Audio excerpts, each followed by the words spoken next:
হাওড়া আন্দুলে ব্যবসায়ীর বাড়িতে দুঃসাহসিক চুরি। পুজোর মুখেই ব্যবসায়ীর বাড়িতে দুঃসাহসিক চুরি। সোনা ও নগদ নিয়ে প্রায় 10 লক্ষ টাকা চুরি। ভোর সন্ধ্যায় পাঁচির টপকে জানালা ভেঙে ঢোকে দুষ্কৃতীরা। সন্ধ্যে 8টা থেকে 10টার মধ্যেই চুরি হয় বলে অভিযোগ ব্যবসায়ী পরিবারের। সাকরাইল থানার অন্তর্গত আন্দুল চৌধুরী পাড়ার ঘটনার তদন্তে সাকরাইল থানার পুলিশ চৌধুরী পাড়ার বাসিন্দা রূপা খাটুয়া তার একমাত্র ছেলেকে নিয়ে থাকতেন। প্রতিদিনের মতো আন্দুল বাজারে নিজেদের ডিপার্টমেন্টাল স্টোরে থাকতেন রূপা দেবী। গতকাল সন্ধে 8টা নাগাদ ছেলে টিউশন থেকে ফিরে ব্যবসার কাজে বেরিয়ে যান। সেই সুযোগ নিয়েই দুষ্কৃতীরা বাউন্ডারি পাঁচিল টপকে ভেতরে ঢোকে। বাউন্ডারি পাঁচিলের নিরাপত্তার জন্য লাগানো ছিল পেরেক। সেই পেরেকের ওপর কাঠের পাটাতন বিছিয়ে তারপর বাড়িতে প্রবেশ করে দুষ্কৃতীরা।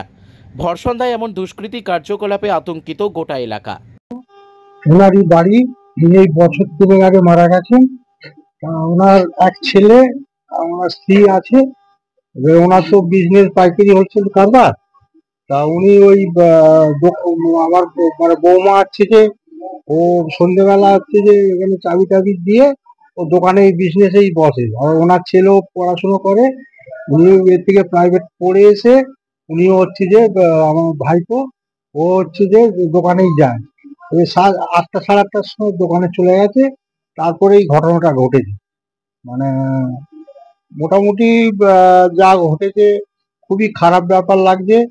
মানে একটার পর একটা, মানে জেঠুর ছেলে, মানে উনিও চলে গেল নতুন বাড়ি করে, উনিও চলে গেল। ওনার এক ছেলে এক মানে স্ত্রী ওনাদের রেখে আবার এরকম একটা ঘটনা ঘটে গেল। আমরা তো ভাবতে পারিনি যে বাড়ির যে ঘরে যে তালাই মানে লক, যে আমরা প্রথমে ভাবতেই পারছি না কি করে ঢুকলো, তাহলে কি লক ভেঙে ঢুকেছে। তারপর আমাদেরও বিজনেস, আমরাও এসে দেখি না, লক ভেঙে ঢোকেনি। সাইডের একটা জানলাকে ওই বাইরের জালটাকে খুলেছে, খুলে হচ্ছে যে স্ক্রু দিয়ে গ্রিলটাকে খুলেছে, খুলে মানে ঢুকেছে। ঢুকে তারপর ভেতরে আলমারি ভেঙেছে, 2টো ঘরের আলমারি ভেঙে বেশ কিছু নগদ টাকা আর সোনা দানা বেশ কিছু এরকম নিয়ে পালিয়ে গেছে। তারপর তো আমরা পরে খবর পেয়ে এসেছি এখানে। হ্যাঁ, পুলিশে সাকরাইল থানার পুলিশ এসেছে, তো ওনারা ইনভেস্টিগেশন করে গেছে। তবে আমাদের এই আশপাশটা কোনো সিসিটিভি ক্যামেরা নেই, বুঝতে পেরেছি, ক্যামেরা নেই, ওই জন্য আমরা এখন বুঝতে পারছি না। এবারে পুলিশ এসে তদন্ত করে সন্দেহ এখন কিছু আন্দাজে বলা যাবে না।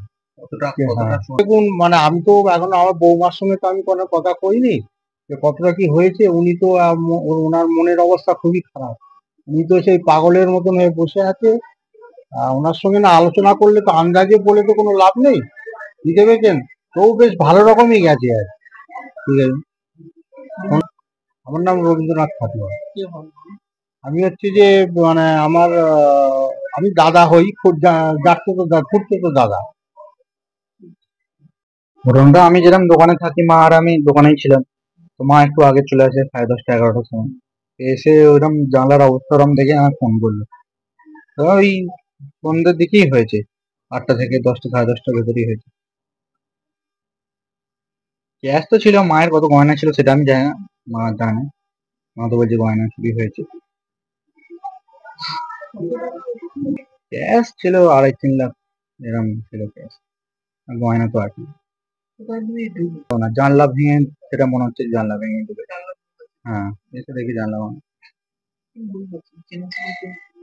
না, হয়তো আমি গিয়ে তাকে ধরে নিতাম, দিচ্ছি না এখানে মনে হচ্ছে। ঠিক আছে স্যার। আমার নাম রণেশ খাটুয়া।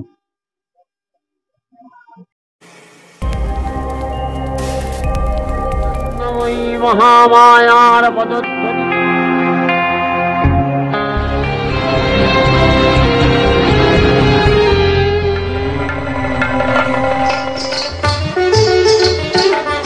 সমস্যায় সন্তুষ্ট মহিষাসুর, বলো কি বার চাও তুমি?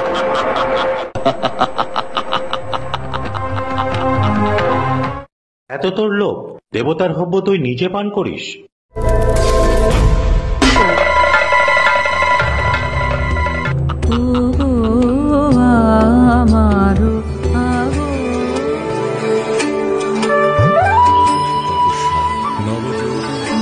সাংসারিক সুখ মোহ नमस्तस्मै नमस्तस्मै नमस्तस्मै नमो नमः या देवी